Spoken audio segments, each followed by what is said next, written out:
Hello everyone, कैसे हैं आप सब। आई होप आप सब अच्छे होंगे। पिछली कक्षाओं में हमने संज्ञा, सर्वनाम, क्रिया को पढ़ा। अब इस क्लास में हम विशेषण को पढ़ेंगे। विशेषण होता क्या है, विशेषण के प्रकार प्रकार कितने होते हैं और प्रत्येक विशेषण की विशेषताएं क्या हैं। आइए ध्यानपूर्वक देखते हैं।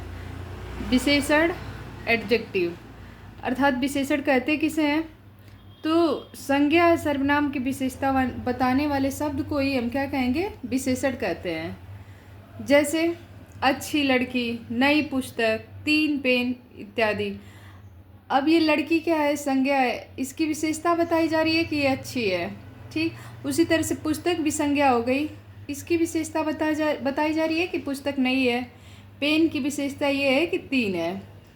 तो समझ में आ गया कि संज्ञा या सर्वनाम की विशेषता बताने वाले शब्द को ही हम क्या कहेंगे, विशेषण कहेंगे। और पिछली कक्षा में हमने पढ़ा ही कि प्रत्येक जितने भी नाम हैं या जो चीज़ें हमें दिखाई देती है वो संज्ञा है, और उनके रिपीटेशन को कम करने के लिए जिस चीज़ का हम प्रयोग करते हैं वो सर्वनाम है। तो संज्ञा सर्वनाम पहचानना आसान है, और फिर देख लेंगे कि उसकी विशेषता क्या बता रही है। तो जो विशेषता बताए वो विशेषण कहलाएगी। अब देखेंगे विशेषण के प्रकार। तो विशेषण के 5 प्रकार होते हैं मुख्यतः: गुणवाचक विशेषण, परिमाणवाचक विशेषण, सार्वनामिक विशेषण, संख्यावाचक विशेषण और व्यक्तिवाचक विशेषण। तो गुणवाचक विशेषण क्या होगा, तो जिस विशेषण से किसी संज्ञा या सर्वनाम का गुण प्रकट हो उसे गुणवाचक विशेषण कहते हैं। यहाँ संज्ञा सर्वनाम की ही विशेषता बतानी है, तो गुण बताए तो गुणवाचक, नाप तोल बताए तो परिमाणवाचक, सर्वनाम की विशेषता बताए तो सार्वनामिक, संख्या बताए तो संख्यावाचक, और किसी खास व्यक्ति की विशेषता बताए तो व्यक्तिवाचक। इसी को बारी बारी से हम देखते हैं। गुणवाचक का परिभाषा हमने बता दिया। अब उदाहरण देखते हैं कि अच्छा, बुरा, चालाक, बुद्धिमान आदि। ये क्या बता रहा है, गुण बता रहा है। मोहन अच्छा लड़का है, तो मोहन की गुण क्या है कि वो अच्छा है। ठीक। सोहन चालाक लड़का है, सोहन की विशेषता ये है कि वो चालाक है। अब इसी तरह से परिमाणवाचक विशेषण देखेंगे। परिमाण का मतलब नाप तौल से होता है, तो जिससे किसी चीज़ की परिमाण का बोध होता है उसे परिमाणवाचक विशेषण कहते हैं। जैसे थोड़ा पानी, बहुत दूध, तेज बारिश इत्यादि। पानी की विशेषता बताई जा रही है कि थोड़ा है, दूध की विशेषता बताई जा रही है कि बहुत है, और बारिश कैसी है, तेज है। तो ये क्या है, नाप तोल ही हो रहा है, परिमाण बताया जा रहा है। संख्यावाचक का मतलब कि जिससे संख्या का बोध होता है उसे संख्यावाचक विशेषण कहते हैं। जैसे एक, 1, 2, 3, 4, 5 ये सब क्या है, संख्या है। 100, 1000 ऐसा कुछ दिया रहे तो। एक किताब, 2 मनुष्य, 3 लड़के इत्यादि। किताब की विशेषता बताई जा रही है कि 1 है, मनुष्य 2 हैं, लड़के की विशेषता है कि यहाँ 3 लड़के हैं। तो ये सब संख्या में बताया जा रहा है। अब हम देखेंगे सार्वनामिक विशेषण। ऐसे सर्वनाम शब्द जो संज्ञा से पहले लगाकर उस संज्ञा शब्द की विशेषण की तरह विशेषता बताते हैं। ऐसे सर्वनाम शब्द जो किससे पहले आएंगे, संज्ञा से पहले, और उस संज्ञा शब्द की विशेषण की तरह विशेषता बताएंगे, वे शब्द सार्वनामिक विशेषण कहलाते हैं। ठीक है। अब जैसे मेरी पुस्तक, पुस्तक क्या है, संज्ञा, संज्ञा से पहले क्या लगा हुआ है, सर्वनाम लगा हुआ है। तो ये किसकी विशेषता बता रही है, संज्ञा का, कि ये पुस्तक किसकी है, मेरी है। कोई बालक, बालक से पहले, संज्ञा से पहले सर्वनाम है।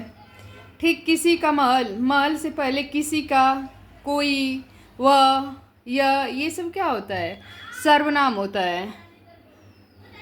ठीक है। अब हम देखेंगे व्यक्तिवाचक विशेषण। व्यक्तिवाचक का मतलब क्या होगा, तो व्यक्तिवाचक संज्ञा शब्दों से बने विशेषण को व्यक्तिवाचक विशेषण कहेंगे। जैसे वह मोहन ही है, मोहन की विशेषता बता जा रही है ना कि वो जो है वो कौन है, मोहन है। वह मोहन ही है जो कल वहाँ खड़ा था, अर्थात जो कल वहाँ खड़ा था वह मोहन ही है। किसी व्यक्ति की विशेषता, खास व्यक्ति की विशेषता बताई जा रही है। अब सीमा जोधपुरी जूती पहनती है। सीमा की विशेषता ये है कि वो जब भी पहनती है जोधपुरी जूती पहनती है। तो ये सीमा के बारे में विशेषता हो गया, सीमा हो गया, मोहन हो गया। ये क्या है, व्यक्तिवाचक विशेषण है, क्योंकि पर्सनली उन्हीं की विशेषता बताई जा रही है। ठीक है। अब हम देखेंगे संज्ञा से बनने वाले कुछ खास विशेषण। जैसे अंश से क्या बनता है? आंशिक। तपस से तपस्वी। धर्म का विशेषण धार्मिक होता है।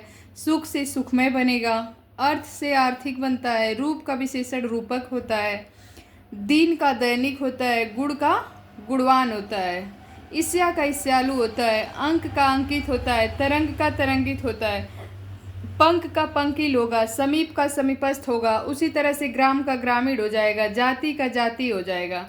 ये प्रैक्टिस की चीज़ें हैं, ये हमें याद करने होंगे। इसका कोई तरीका नहीं है कि कुछ संज्ञा से विशेषण क्या बनेगा। ठीक है, अब हम कुछ ऑब्जेक्टिव देखेंगे जिस पे प्रश्न बनता है।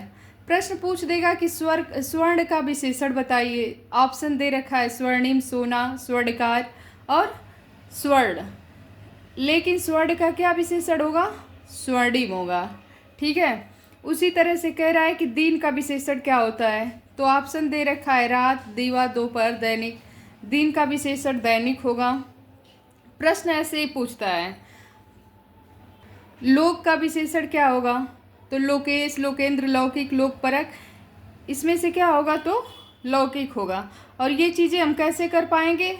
प्रैक्टिस से कर पाएंगे। कुछ संज्ञा का विशेषण में परिवर्तन रूप देखकर याद कर लेने से होगा ऐसा।